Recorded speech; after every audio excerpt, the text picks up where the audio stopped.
Kings academy ഇന്നത്തെ വീഡിയോയിലേക്ക് എല്ലാവർക്കും സ്വാഗതം. ഇന്ന് നമ്മൾ 9ാം ക്ലാസ്സിലെ സൊല്യൂഷൻസ് എന്ന ചാപ്റ്ററിലെ വളരെ ഇമ്പോർട്ടൻ്റ് ആയിട്ടുള്ള കുറച്ച് ക്വസ്റ്റ്യൻസ് ആണ് ഡിസ്കസ് ചെയ്യാനായിട്ട് പോണേ. നമ്മുടെ ആനുവൽ എക്സാമിന് ചോദിക്കുന്ന വളരെ ഇമ്പോർട്ടൻ്റ് ആയിട്ടുള്ള കുറച്ച് ക്വസ്റ്റ്യൻസ് പഠിക്കുന്നത്. അപ്പൊ നമുക്ക് ഒട്ടും സമയം കളയാണ്ട് വേഗം തന്നെ ക്വസ്റ്റ്യനിലോട്ട് കടക്കാം. ഓക്കെ, ആദ്യത്തെ ക്വസ്റ്റ്യൻ നോക്കാം. Define the following terms and answer the related questions given below. കുറച്ച് ടേംസ് വന്നിട്ടുണ്ട്, അതെന്താണെന്ന് ഡിഫൈൻ ചെയ്തതിന് ശേഷം അതുമായി ബന്ധപ്പെട്ട് താഴെ ചോദിക്കുന്ന ചോദ്യങ്ങൾക്ക് ഉത്തരം എഴുതുക. നമുക്ക് വളരെ ഫെമിലിയർ ആയിട്ടുള്ള നമ്മളൊരു 8ാം ക്ലാസ് അല്ലെങ്കിൽ ഒരു 7ാം ക്ലാസ് തൊട്ട് കേട്ടിട്ടുള്ള കുറെ കാര്യങ്ങളാണ് നമ്മൾ ആദ്യം പറയുന്നത്.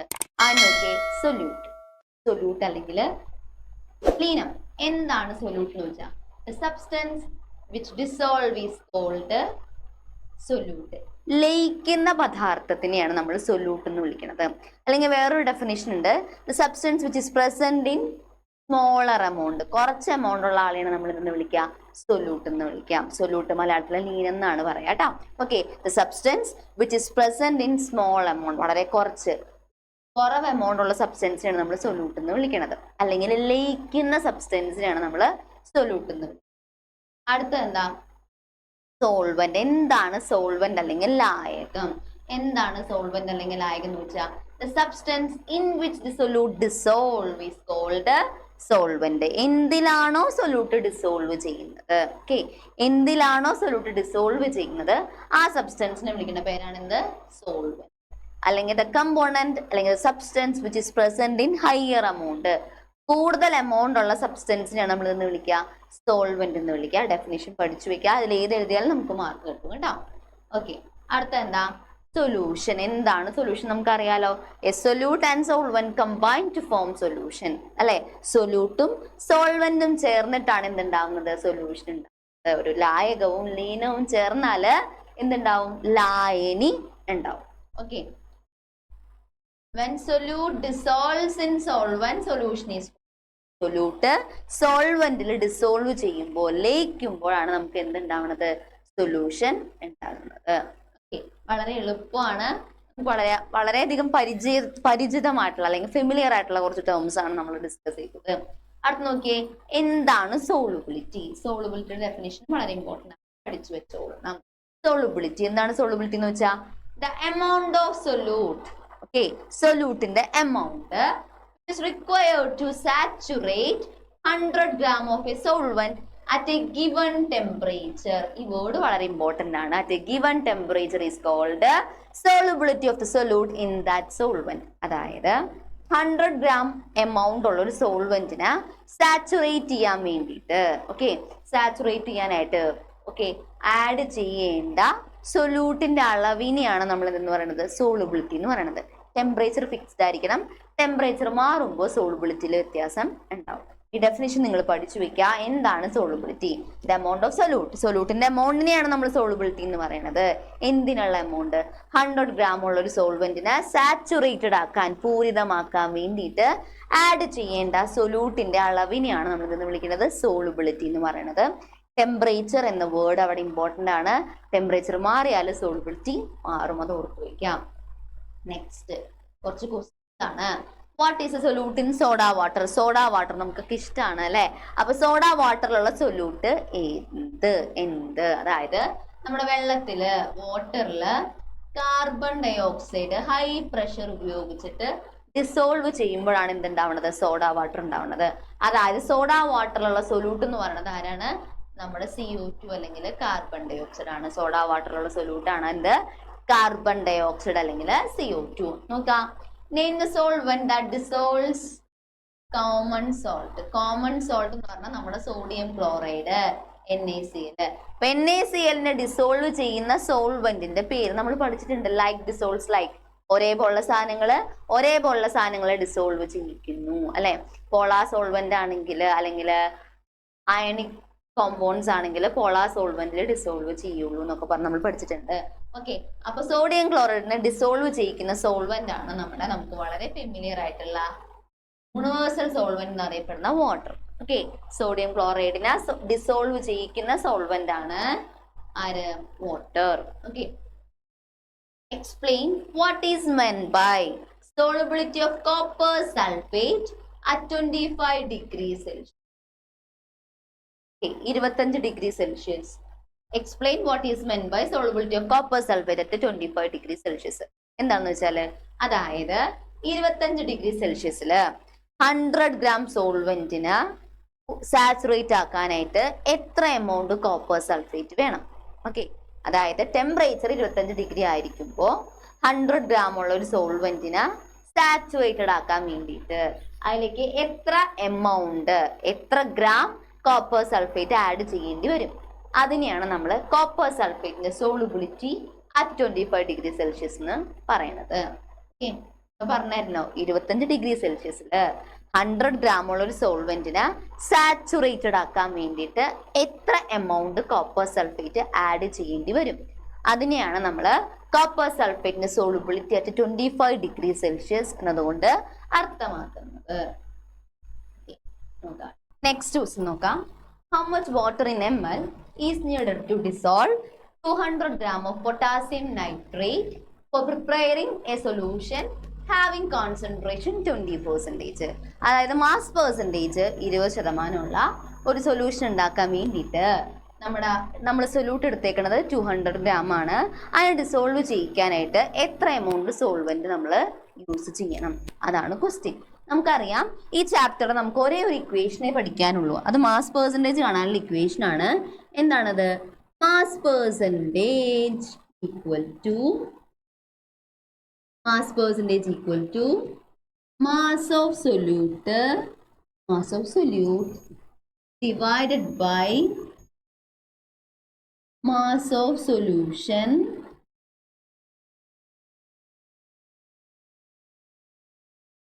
into 100. Okay, mass of the solute divided by mass of the solution into 100. നമുക്ക് ഓരോ ടേംസും കണ്ടുപിടിക്കാം. മാസ് ഓഫ് ദ സൊല്യൂട്ട്,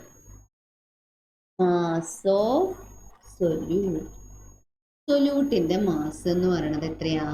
നമ്മൾ 200 ഗ്രാം പൊട്ടാസ്യം നൈട്രേറ്റ് ആണ് എടുത്തിട്ടുള്ളത്. അതാണ് നമ്മുടെ solute. So mass of the solute എന്ന് പറയുന്നത് 200 ഗ്രാം ആണ്.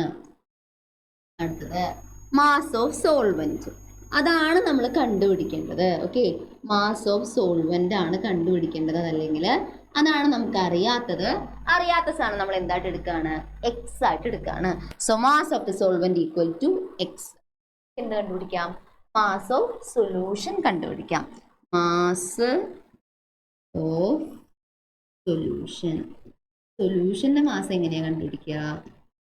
സൊല്യൂഷൻ ഈക്വൽ ടു സോൾവെന്റിന്റെ മാസും സൊല്യൂട്ടിന്റെ മാസും തമ്മിൽ കൂട്ടിയിട്ടുണ്ടെങ്കിൽ, പ്ലസ് ചെയ്തിട്ടുണ്ടെങ്കിൽ, ആഡ് ചെയ്തിട്ടുണ്ടെങ്കിൽ നമുക്ക് എന്ത് കിട്ടും? സൊല്യൂഷന്റെ മാസ് കിട്ടും. സോ സോൾവെന്റിന്റെ മാസ്, സൊല്യൂട്ടിന്റെ മാസ് എക്സ്, സോൾവെന്റിന്റെ മാസ് എക്സ് ആണ് അല്ലെ. സൊല്യൂട്ടിന്റെ മാസ് 200 ആണ് ആൻഡ് സോൾവെന്റിന്റെ മാസ് എക്സ് ആണ്. സൊല്യൂഷന്റെ മാസ് നമുക്ക് എങ്ങനെ എഴുതാം? 200 പ്ലസ് ഈ തന്നിട്ടുള്ള വാല്യൂസ് ഒക്കെ ഒന്ന് സബ്സ്റ്റിറ്റ്യൂട്ട് ചെയ്യാം ഇക്വേഷനിൽ. മാസ് പെർസെൻറ്റേജ് എത്രയാണ്? 20 equal to mass of solute എത്രയാണ്? 200 divided by mass of the solution എത്രയാണ്? 200 പ്ലസ്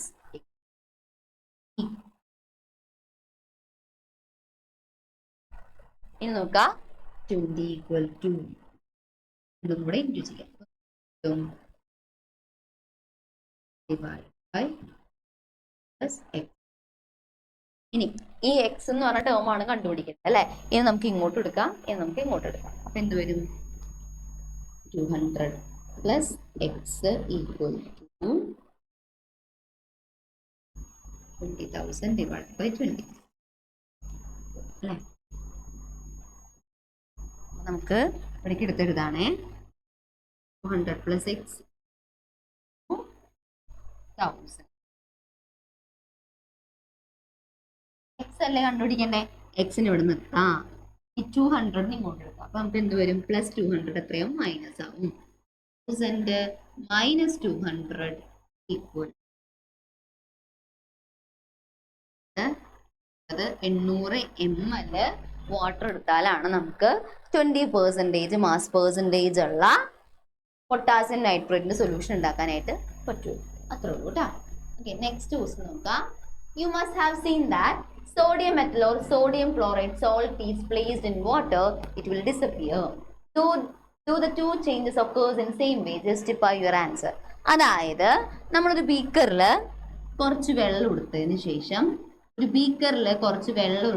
ശേഷം അതിലേക്ക് ഞാൻ നമ്മുടെ സോഡിയം മെറ്റൽ ആഡ് ചെയ്യുകയാണെങ്കിൽ എന്താ പറ്റുക?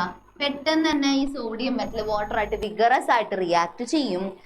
സോഡിയം മെറ്റൽ ഡിസപ്പിയർ ചെയ്യും. ഒരു എക്സോതെർമിക് റിയാക്ഷൻ ആണ്. ഇവിടെ ഒരു കെമിക്കൽ ചേഞ്ച് ആണ് ഉണ്ടാവുന്നത്. സോഡിയവും വാട്ടറും തമ്മിൽ റിയാക്ട് ചെയ്തിട്ട് അവിടെ ഹൈഡ്രജൻ ഗ്യാസ് പ്രൊഡ്യൂസ്. ഓക്കെ അപ്പോൾ ഇവിടെ ഒരു കെമിക്കൽ ചേഞ്ച് ആണ് ഉണ്ടാവുന്നത്. അതേപോലെ തന്നെ ഞാൻ വേറൊരു ബീക്കർ എടുത്തു, അതിലേക്ക് ഇതേപോലെ വാട്ടർ ഫില്ല് ചെയ്തതിന് ശേഷം നമ്മുടെ സോഡിയം ക്ലോറൈഡ് ആഡ് ചെയ്തു. സോഡിയം ക്ലോറൈഡ് എന്ന് പറഞ്ഞാൽ നമ്മുടെ common salt. Sodium chloride add ചെയ്തു. അപ്പോൾ ഈ സോഡിയം ക്ലോറൈഡ് അവിടെ ഡിസപ്പിയർ ആവും. കുറച്ച് കഴിയുമ്പോൾ നമുക്ക് സോഡിയം ക്ലോറൈഡിനെ കാണാനായിട്ട് പറ്റില്ല. ഇവിടെയും അതേപോലെ ബാക്കിയുള്ള സോൾട്ടുകളെ പോലെയുള്ള അല്ലെങ്കിൽ ഇപ്പോൾ ഷുഗർ വെള്ളത്തിൽ ഡിസോൾവ് ചെയ്യുന്നത് ഒരു ഫിസിക്കൽ ചേഞ്ച് ആണ്. പക്ഷേ സോഡിയം ക്ലോറൈഡ് വെള്ളത്തിൽ ഡിസോൾവ് ചെയ്യുന്നത് ഒരു കെമിക്കൽ ചേഞ്ച് തന്നെയാണ് കേട്ടോ. ഇവിടെ സോഡിയം ക്ലോറൈഡിനെ വെള്ളത്തിലേക്ക് ആഡ് ചെയ്യുമ്പോൾ തന്നെ അവർ അയോണുകളായിട്ട് സ്പ്ലിറ്റ് ചെയ്യും. സോ ഇവിടെ നടക്കുന്നത് കെമിക്കൽ ചേഞ്ച് ആണ്. അപ്പോൾ രണ്ടിടത്തും നടക്കുന്നത് കെമിക്കൽ ചേഞ്ച് ആണ് കേട്ടോ. ബാക്കി ഷുഗർ ഒക്കെ വെള്ളത്തിൽ ഡിസോൾവ് ചെയ്യുകയാണെങ്കിൽ അതൊരു ഫിസിക്കൽ ചേഞ്ച് ആണ്. പക്ഷെ സോഡിയം ക്ലോറൈഡിന്റെ വെള്ളത്തിലുള്ള ഡിസൊല്യൂഷൻ എന്ന് പറയുന്നത് അതൊരു കെമിക്കൽ ചേഞ്ച് ആണ് കേട്ടോ. അടുത്ത ക്വസ്റ്റ്യൻ നോക്കാം. A solution of sodium chloride is given. നമ്മുടെ കയ്യിൽ സോഡിയം ക്ലോറൈഡിന്റെ ഒരു സൊല്യൂഷൻ തന്നിട്ടുണ്ട്. Suggest a simple method to prove whether it is saturated or unsaturated. Question ഒന്നും കൂടെ വായിക്കുകയാണ് teacher. A solution of sodium chloride is given. Sodium ക്ലോറൈഡിന്റെ ഒരു സൊല്യൂഷൻ നമ്മുടെ കയ്യിലുണ്ട്. Suggest a simple method to prove whether it is saturated or unsaturated. ഈ പറഞ്ഞ solution saturated ആണോ അല്ലെങ്കിൽ അൺസാച്ചുറേറ്റഡ് ആണോ എന്ന് പ്രൂവ് ചെയ്യുന്ന ഒരു മെത്തേഡ് പറയാനാണ് പറഞ്ഞിട്ടുള്ളത്. തന്നിട്ടുള്ള സൊല്യൂഷനിലേക്ക് കുറച്ചും കൂടെ സോഡിയം ക്ലോറൈഡ് ആഡ് ചെയ്യാം. ഇഫ് ഇറ്റ് ഈസ് ഡിസോൾവിങ്, അത് ഡിസോൾവ് ചെയ്യുകയാണെങ്കിൽ ഈ പുതുതായിട്ടിട്ടുള്ള സോഡിയം ക്ലോറൈഡ് വെള്ളത്തിൽ ഡിസോൾവ് ചെയ്യുകയാണെങ്കിൽ നമുക്ക് എന്ത് പറയാം? It is A unsaturated solution. Okay, അതേപോലെ ഇപ്പോൾ ഈ പുതുതായിട്ട് ആഡ് ചെയ്ത സോഡിയം ക്ലോറൈഡ് അതിൽ ഡിസോൾവ് ചെയ്യുന്നില്ലെങ്കിൽ നമുക്ക് എന്ത് പറയാം? It is A saturated solution. നമ്മൾ പറയണോ? നമ്മൾ തന്നിട്ടുള്ള സോഡിയം ക്ലോറൈഡിന്റെ സൊല്യൂഷനിലേക്ക് കുറച്ചും കൂടി സോഡിയം ക്ലോറൈഡ് ആഡ് ചെയ്യാം.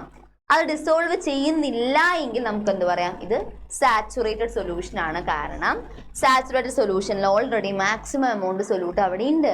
പുതുതായിട്ട് ആഡ് ചെയ്ത ആൾക്കാർ അതിൽ ഡിസോൾവ് ചെയ്യില്ല.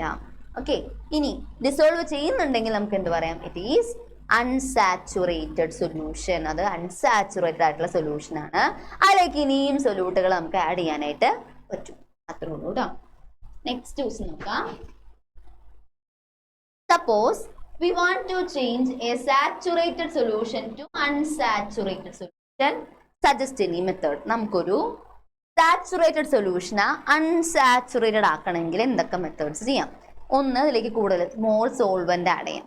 അടുത്തത്, ഈ സൊല്യൂഷനെ ഹീറ്റ് ചെയ്യാം. ഹീറ്റ് ചെയ്താൽ സാച്ചുറേറ്റഡ് സൊല്യൂഷൻ നമുക്ക് അൺസാച്ചുറേറ്റഡ് അല്ലെങ്കിൽ അതിന്റെ സോൾബിലിറ്റിയിൽ വ്യത്യാസം വരുത്താനായിട്ട് സാധിക്കും. അടുത്ത ക്വസ്റ്റ്യൻ നോക്കാം. Haven't you noticed instruction shake well before use on the bottles containing certain medicines? നമ്മൾ മെഡിസിൻസിൻ്റെ ഒക്കെ ബോട്ടിലിൽ ഷേക്ക് വെൽ ബിഫോർ യൂസ് ഉണ്ട്. അതായത് ഉപയോഗിക്കുന്നതിന് മുമ്പ് നല്ലോണം കുലുക്കിയതിന് ശേഷം ഉപയോഗിക്കുക എന്നൊക്കെ പറയുന്നുണ്ടാവും. എന്തുകൊണ്ടായിരിക്കും അങ്ങനെ വെച്ചിട്ടുണ്ടാവും? To which of the following categories do these medicines belong? താഴെ പറയുന്ന ഏത് കാറ്റഗറിയിലായിരിക്കും ഈ മെഡിസിൻസ് പെടുന്നത്? Colloid, suspension, true solution. ഏത് കാറ്റഗറി ആയിരിക്കും? സസ്പെൻഷൻ ആയിരിക്കും കേട്ടോ. നമുക്കറിയാം സസ്പെൻഷന്റെ കേസിൽ അവിടെയുള്ള പാർട്ടിക്കിൾസ് വളരെ സ്മോൾ ആണ്. ആണോ? പാർട്ടിക്കിൾസ് ലാർജ് ആണ്. നമുക്ക് അവരെ നേക്കഡ് ഐ കൊണ്ടൊക്കെ കാണാൻ പറ്റും. ഈ പാർട്ടിക്കിൾസ് ഡ്യൂ ടു ഗ്രാവിറ്റി കുറെ കഴിയുമ്പോൾ ഈ പാർട്ടിക്കിൾസ് അടിയിലേക്ക് സെറ്റിൽ ഡൗൺ ചെയ്യും. അപ്പൊ ഈ മെഡിസിൻസിൽ നമുക്ക് ആവശ്യമുള്ള പാർട്ടിക്കിൾസ് എന്ത് ചെയ്യും? അതൊരു സസ്പെൻഷൻ ആയതുകൊണ്ട് തന്നെ, ഈ പറയുന്ന മെഡിസിൻസ് ഒരു സസ്പെൻഷൻ ആയതുകൊണ്ട് തന്നെ അതിലുള്ള പാർട്ടിക്കിൾസ് അടിയിൽ സെറ്റിൽ ഡൗൺ ചെയ്യും. അങ്ങനെ സെറ്റിൽ ഡൗൺ ചെയ്താൽ നമുക്ക് ആവശ്യമുള്ള പാർട്ടിക്കിൾസ് നമുക്ക് കിട്ടണമെന്നില്ല. അങ്ങനെ വരാണ്ടിരിക്കാൻ വേണ്ടിയിട്ടാണ് നമ്മൾ നല്ലോണം ഷെയ്ക്ക് ചെയ്യാൻ പറയുന്നത്. അപ്പൊ ഷെയ്ക്ക് ചെയ്യുമ്പോൾ പിന്നെയും ഇത് യൂണിഫോം ഡിസ്ട്രിബ്യൂഷൻ ആവും കേട്ടോ. Okay, what is the reason for the instruction on the label? ഈ ലേബലിലുള്ള ഇത്തരം ഇൻസ്ട്രക്ഷനിലെ കാരണം എന്ത്? പറഞ്ഞോക്കെ. ഇത്തരം മെഡിസിൻസ് എന്ന് പറയുന്നത് സസ്പെൻഷൻ ആണ്. സസ്പെൻഷനിലുള്ള പാർട്ടിക്കിൾസ് അല്ലെങ്കിൽ മെഡിസിൻ്റെ പാർട്ടിക്കിൾസ് കുറെ കഴിയുമ്പോൾ അടിയിൽ അടിഞ്ഞുകൂടും, സെറ്റിൽ ഡൗൺ ചെയ്യും. അപ്പം നമ്മളത് ഇങ്ങനെ ഷെയ്ക്ക് ചെയ്യാണ്ട് യൂസ് ചെയ്യുകയാണെങ്കിൽ നമുക്ക് ആ പാർട്ടിക്കിൾസ്, ആവശ്യമുള്ള പാർട്ടിക്കിൾസിനെ കിട്ടണമെന്നില്ല. അതുകൊണ്ടാണ് ഷെയ്ക്ക് ചെയ്യാൻ പറയുന്നത്. നോക്കിയേ, medicines that have instruction shake the bottle well before use are most likely to be suspension. ഇത്തരം മെഡിസിൻസ് എന്തായിരിക്കും? സസ്പെൻഷൻ ആയിരിക്കും. The components of the medicine may settle down after some time. കുറച്ച് കഴിയുമ്പോൾ അതിലുള്ള മെഡിസിൻ്റെ കമ്പോണൻസ് ഒക്കെ അടിയിൽ സെറ്റിൽ ഡൗൺ ചെയ്യും. A shake is required to mix them again properly. അതിനെ പ്രോപ്പർ ആയിട്ട് മിക്സ് ചെയ്യണമെങ്കിൽ അല്ലെങ്കിൽ യൂണിഫോം ആയിട്ട് അതിനെ ഒന്നും കൂടെ ഡിസ്ട്രിബ്യൂട്ട് ചെയ്യണമെങ്കിൽ നല്ലോണം ഷേക്ക് ചെയ്യുക തന്നെ വേണം. ഓക്കെ, അത് ഇമ്പോർട്ടൻ്റ് ആണ്. ആപ്ലിക്കേഷൻ ലെവൽ ക്വസ്റ്റ്യൻ ആയിട്ട് ചോദിക്കാറുണ്ട്. Classify the and tabulate the mixtures given below. കുറച്ച് മിക്സ്ചേഴ്സിൻ്റെ പേര് തന്നിട്ടുണ്ട്, അവർ നമ്മൾ ട്രൂ സൊല്യൂഷൻ, സസ്പെൻഷൻ, കൊളൈഡ് എന്നും പറഞ്ഞിട്ട് ക്ലാസിഫൈ ചെയ്യണം. നമുക്കറിയാം ട്രൂ സൊല്യൂഷൻ ആണെങ്കിൽ പാർട്ടിക്കിൾസ് നമുക്ക് നീക്കടയുകൊണ്ട് കാണാനായിട്ട് പറ്റില്ല, അത്രയും സ്മോൾ ആയിരിക്കും. അവിടെ പാർട്ടിക്കിൾസിന് ലൈറ്റ് കടത്തി വിടുമ്പോൾ ലൈറ്റിൻ്റെ പാത്ത് വിസിബിൾ ആയിരിക്കില്ല. പിന്നെ പാർട്ടിക്കിൾസ് നമുക്ക് ഫിൽട്ടർ ചെയ്യാൻ പറ്റില്ല. അതേപോലെ പാർട്ടിക്കിൾസ് സെറ്റിൽ ഡൗൺ ചെയ്യുന്നില്ല എന്നൊക്കെ പറഞ്ഞിട്ട് കുറച്ച് പ്രോപ്പർട്ടീസ് നമ്മൾ തന്നിട്ടുണ്ട്. ആ പ്രോപ്പർട്ടീസ് നിങ്ങൾ പഠിച്ചു വെക്കുക. എല്ലാ പ്രോപ്പർട്ടീസ് പഠിക്കുമ്പോഴും വിത്ത് എക്സാമ്പിൾ അടക്കം പഠിക്കണം. ചിലപ്പോൾ ഇങ്ങനെ ക്ലാസിഫൈ ചെയ്യാനായിരിക്കും പറഞ്ഞിട്ടുണ്ടാവുക കേട്ടോ. ട്രൂ സൊല്യൂഷൻ, ഗോൾഡ് ഓർണമെന്റ്സ് പറഞ്ഞു. ഡൈലൂട്ട് ആസിഡ്, ആസിഡിനെ ഡൈലൂട്ട് ചെയ്യാന്ന് പറഞ്ഞാൽ അതിലേക്ക് വെള്ളം ഒഴിച്ചത്, അതും ട്രൂ സൊല്യൂഷൻ ആണ്. അമാൽഗം എന്ന് വെച്ചാൽ മെർക്കുറി മെറ്റലും മിക്സ് ചെയ്തിട്ടുള്ള ഒരു മിക്സ്ചറിനെ വിളിക്കുന്ന പേരാണ് അമാൽഗം. അടുത്ത ലൈം വാട്ടർ, ഇതൊക്കെ ട്രൂ സൊല്യൂഷൻ എക്സാമ്പിൾ ആണ് കേട്ടോ. സോ പാർട്ടിക്കിൾസ് നമുക്ക് അവിടെ നീക്കടയുകൊണ്ട് കാണാൻ പറ്റില്ല, പാർട്ടിക്കിൾസ് നമുക്ക് ഫിൽട്ടർ ചെയ്യാൻ പറ്റില്ല, പാർട്ടിക്കിൾസ് സെറ്റിൽ ഡൗൺ ചെയ്യില്ല. ഓക്കെ, അതുപോലെ തന്നെ ലൈറ്റ് അതിലേക്ക് കൂടെ കടത്തി വിടുകയാണെങ്കിൽ ലൈറ്റിന്റെ പാത്ത് നമുക്ക് വിസിബിൾ ആയിരിക്കത്തില്ല. അടുത്ത നോക്കിയ സസ്പെൻഷൻ. സസ്പെൻഷൻ എന്ന് വെച്ചാൽ നേരെ ഓപ്പോസിറ്റ് ആണ്. ലാർജ് പാർട്ടിക്കിൾസിന്റെ സൈസ് ഭയങ്കര വലുതായിരിക്കും. പാർട്ടിക്കിൾസ് നമുക്ക് നീക്കടയുകൊണ്ട് കാണാൻ പറ്റും. കുറെ കഴിയുമ്പോൾ ഈ പാർട്ടിക്കിൾസ് അടിയിൽ സെറ്റിൽ ഡൗൺ ചെയ്യും, ലൈറ്റിന്റെ പാത്ത് വിസിബിൾ ആയിരിക്കും കേട്ടോ. അടുത്ത എക്സാമ്പിൾ മഡി വാട്ടർ, ആയുർവേദിക്. ഓക്കെ, രണ്ടുമാണ് ഇവിടെ എക്സാമ്പിൾ ആയിട്ടുള്ളത്. ഗ്രൗണ്ടൊക്കെ ഉണ്ടാക്കിയൊരു സാധനമാണത് കേട്ടോ. ഓക്കെ, നമുക്ക് ഡീറ്റെയിൽ ആയിട്ടൊന്നും അതിനെക്കുറിച്ച് നമുക്ക് പഠിക്കാനില്ല. അടുത്തത് കൊളോയിഡ്. കൊളോയിഡിന് എക്സാമ്പിൾ ഡ്രൈ സ്റ്റാർച്ച് വാട്ടർ. അടുത്തത് സ്മോക്ക്, ഇങ്ക്, മയോണൈസ് ഒക്കെയാണ് കൊളോയിഡിന് എക്സാമ്പിൾ ആയിട്ട് വരുന്നത്. അടുത്തത് ഒരു ഗ്രാഫ് തന്നിട്ടുണ്ട്. ഈ ഗ്രാഫുമായിട്ട് ബേസ് ചെയ്തിട്ടുള്ള കുറച്ച് ക്വസ്റ്റ്യൻസ് ആണുള്ളത് കേട്ടോ. നോക്കാം. Gas shows maximum solubility in water. അതായത് വെള്ളത്തില് കുറച്ച് ഗ്യാസസിനെ ഡിസോൾവ് ചെയ്തിട്ട് അതിന്റെ സോളുബിലിറ്റി കാണിക്കുന്ന ഒരു ഗ്രാഫാണിത്. ഓക്കെ, എക്സ് ആക്സിസിൽ ടെമ്പറേച്ചർ കൊടുത്തിട്ടുണ്ട്, വൈ ആക്സിസിൽ സോളുബിലിറ്റി ആണ് കൊടുത്തിട്ടുള്ളത് കേട്ടോ. ഓക്കെ, ഏറ്റവും കൂടുതൽ സോളുബിലിറ്റി ഉള്ള ഗ്യാസ് ആണ് ഇവിടെ, ഏറ്റവും പീക്കിൽ കിടക്കുന്ന ഗ്യാസ് ആണ് ഇത്, കാർബൺ ഡൈ ഓക്സൈഡ്. സോ വാട്ടറിൽ ഏറ്റവും കൂടുതൽ സോളുബിലിറ്റി ഉള്ള ഗ്യാസ് ആരാണ്? കാർബൺ ഡൈ ഓക്സൈഡ് ആണ്. What is the solubility of oxygen at 20 degree Celsius? നോക്കാം. 20 ഡിഗ്രി സെൽഷ്യസിൽ കണ്ടത് ഇവിടെ നോക്കാം കേട്ടാ. ഇവിടെ ഇങ്ങനെ മുകളിൽ oxygen solubility 20 degree Celsius oxygen 0.0 ഓക്സിജന്റെ സോളുബിലിറ്റി. സിമ്പിൾ ആയിട്ട് നമുക്ക് ചെയ്യാൻ പറ്റും കേട്ടോ. Suggest a method to increase the solubility of carbon dioxide in water. വാട്ടറിലുള്ള കാർബൺ ഡൈ ഓക്സൈഡിന്റെ സോളുബിലിറ്റി ഇൻക്രീസ് ചെയ്യിക്കാൻ വേണ്ടി ഒരു മെത്തേഡ് സജസ്റ്റ് ചെയ്യും. ഒന്നുമില്ല, പ്രഷർ ഇൻക്രീസ് ചെയ്യാം. Increase the pressure, just increase the pressure. Okay, prepare a note on solubility of gases in water compared to that of solid. Solid ആയിട്ട് കമ്പയർ ചെയ്യുമ്പോൾ ഈ ഗ്യാസസിന്റെ വാട്ടറിലുള്ള സോളുബിലിറ്റിനെ കുറിച്ച് ഒരു നോട്ട് എഴുതാം. ഒന്നുമില്ല, അതായത് ഈ സോളിഡ് സബ്സ്റ്റൻസ് നമ്മുടെ വാട്ടറിൽ പെട്ടെന്ന് തന്നെ ഡിസോൾവ് ചെയ്യും. അത്രയും ഫാസ്റ്റ് ആയിട്ട് നമ്മുടെ ലിക്വിഡ് ആയിട്ട്, അതായത് ഗ്യാഷ്യസ് സബ്സ്റ്റൻസ് വാട്ടറിൽ ഡിസോൾവ് ചെയ്യുന്നില്ല. അടുത്ത ദിവസം നോക്കിയേ. അപ്പോൾ സോളിഡ് ആയിട്ട് കമ്പയർ ചെയ്യുമ്പോൾ ഗ്യാസസിന്റെ വാട്ടറിലുള്ള സോളുബിലിറ്റി കുറച്ചും കൂടെ കുറവാണ്. What may be the change in that occur in nature if oxygen shows more solubility in water? Prepare a note. അതായത് ഈ പറയുന്ന ഓക്സിജൻ വെള്ളത്തിൽ കൂടുതൽ സോളുബിലിറ്റി കാണിക്കുകയായിരുന്നെങ്കിൽ നമ്മുടെ നേച്ചറിൽ എന്തൊക്കെ വ്യത്യാസമാണ് ഉണ്ടാവുക? നമുക്കറിയാം, നമുക്ക് ശ്വസിക്കാൻ അല്ലെങ്കിൽ ഇവിടെയുള്ള ബാക്കി എല്ലാ ജീവജാലങ്ങൾക്കും ശ്വസിക്കാൻ ആരാവശ്യമാണ്? ഓക്സിജൻ ആവശ്യമാണ്. ഈ പറയുന്ന ഓക്സിജൻ അത്ര പെട്ടെന്നൊന്നും വെള്ളത്തിൽ ഡിസോൾവ് ചെയ്യില്ല. അങ്ങനെയല്ല, മറിച്ച് ഓക്സിജൻ വെള്ളത്തിൽ പെട്ടെന്ന് ഡിസോൾവ് ചെയ്യുകയാണെങ്കിൽ ഈ നേച്ചറിൽ എന്തൊക്കെ പ്രോബ്ലംസ്, എന്തൊക്കെ മാറ്റങ്ങൾ ഉണ്ടാവും. ഈ പറഞ്ഞ പോലെ ഓക്സിജൻ വെള്ളത്തിൽ പെട്ടെന്ന് ഡിസോൾവ് ചെയ്യുകയാണെങ്കിൽ നമുക്ക് ആവശ്യമായിട്ടുള്ള ഓക്സിജൻ ഒന്നും കിട്ടാണ്ട് വരും. സോ അതപ്പോൾ നമ്മുടെയൊക്കെ ലിവിങ്ങിന് തന്നെ അത് എഫക്റ്റ് ചെയ്യും.